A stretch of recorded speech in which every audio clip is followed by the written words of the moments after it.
Bardhaman Radharani stadium, Bardhaman district sports association, সেখানে অনুষ্ঠানে এসেছিলেন সৌরভ গাঙ্গুলি, ভারতের প্রাক্তন ক্রিকেটের অধিনায়ক। গ্যালারি খাঁচাকাচ ভরা ভরেছিল এবং সৌরভ গাঙ্গুলিকে বিডিএসে যারা কর্মকর্তা তারা মঞ্চে নিয়ে গেছিলেন। এ অবধি ঠিকঠাক ছিল, কিছু ভিআইপি পাস ছিল, ভিআইপি যারা বসেছিলেন। আর এই মাঠ হচ্ছে অত্যন্ত গুরুত্বপূর্ণ, বিশেষ করে বর্ধমান জেলার অত্যন্ত পুরনো হচ্ছে এই স্টেডিয়াম, যা রাধারানী স্টেডিয়াম বলে পরিচিত। আমি এখানেই পাশেই আমার বাড়ি। এই মাঠ শৈশব থেকে দেখেছি, কিন্তু যেটা খুব দুঃখজনক, যেটা খুব আনফর্চুনেট, এত মানুষের ভিড়ের মাঝে বিভিন্ন নেতা নেত্রী যারা মঞ্চে আলোকিত করেছিলেন, আমার তা নিয়ে কোনো অভিযোগ নেই। বিষয়টা হচ্ছে সেলফি তোলার হিড়িক এতটাই ছিল সৌরভ গাঙ্গুলিকে ঘিরে, যেটা সৌরভ নিজে অন্তত বিব্রত বোধ করেছেন। কিন্তু প্রশ্নটা ছিল যারা কচিকাঁচা যারা এসেছিলেন, যারা ক্রিকেটটা খেলছেন, সবুজ ঘাসে যারা অত্যন্ত নিজেদেরকে প্রতিষ্ঠিত করার চেষ্টা এবং লক্ষ্যে এগোতে চাইছেন, কিন্তু সেখানে যেটা হলো সেটা হচ্ছে তাদেরকে কোনোভাবে ভেতরে ঢুকতে দেওয়া হলো না। কেন? এই প্রশ্নের উত্তর আমরা চাইছি। তারা তো আগামী দিনে এক একটা সৌরভ গাঙ্গুলি, তারা তো আগামী দিনে এক একটা দেশের হোক রাজ্যের হোক তারা প্রতিনিধিত্ব করতেই পারত। যদি সৌরভ তাদের সঙ্গে ছবি তুলতেন বা তোলানোর ব্যবস্থা করতেন, বিডিএসের যারা কর্মকর্তা ছিলেন।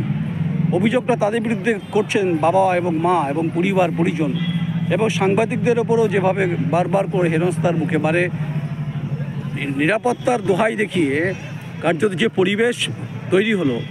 আমার মনে আছে আমরা তখন শৈশবের কথা বলছি, এখানে দারা সিং এসেছিলেন একবার, একদম 70-এর দশকের শেষ দিকে। সেই দারা সিংয়ের কুস্তি তখন আমরা শৈশবে গুটি গুটি পায়ে, অন্তত এই রাধারানী স্টেডিয়াম তখন স্টেডিয়াম ছিল না, চারিদিকে পাঁচিল ছিল। তার এই স্টেডিয়ামের সঙ্গে আমারও আবেগ জড়িয়ে আছে। আমি এই পাড়ার প্রতিবেশী, আমি এখানে বেড়ে উঠেছি।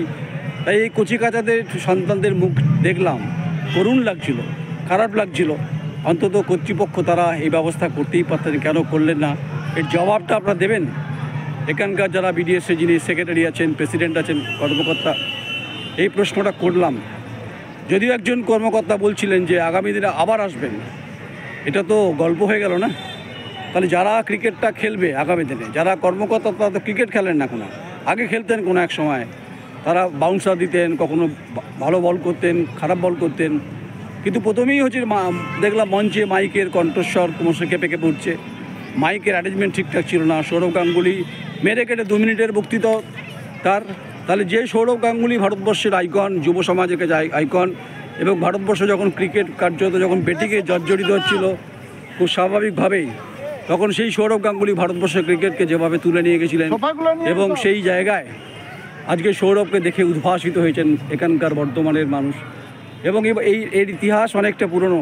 বর্ধমান রাধারানী স্টেডিয়াম, রাধারানী অর্থাৎ বর্ধমানের মহারাজার যেহেতু পরিবার, সে রানী নামটা সংযুক্ত রয়েছে। একদিকে হচ্ছে পূব দিকে হচ্ছে পুকুর পার রয়েছে, রানী পুকুর রয়েছে। চারিদিকটা পরিবেশ মণ্ডিত, এবং সূর্যের টেম্পারেচার সকালে দিকে ঠিকঠাক থাকে। কিন্তু আজকে সকাল থেকেই বৃষ্টিপাত হয়েছে নিম্নচাপের কারণে, আগামী 2 দিন হবে। কিন্তু যে নিম্নচাপ এখানকার প্রশাসকের ব্যবস্থারা যারা করলেন, যারা বিডিএসের কর্মকর্তারা যারা দায়িত্বে ছিলেন, তারা যে কথা বলেছিলেন সে কথা তারা রাখতে পারলেন না। এর দায় কার, দায়িত্ব কার? এই প্রশ্নের জবাব আমরা চাইছি।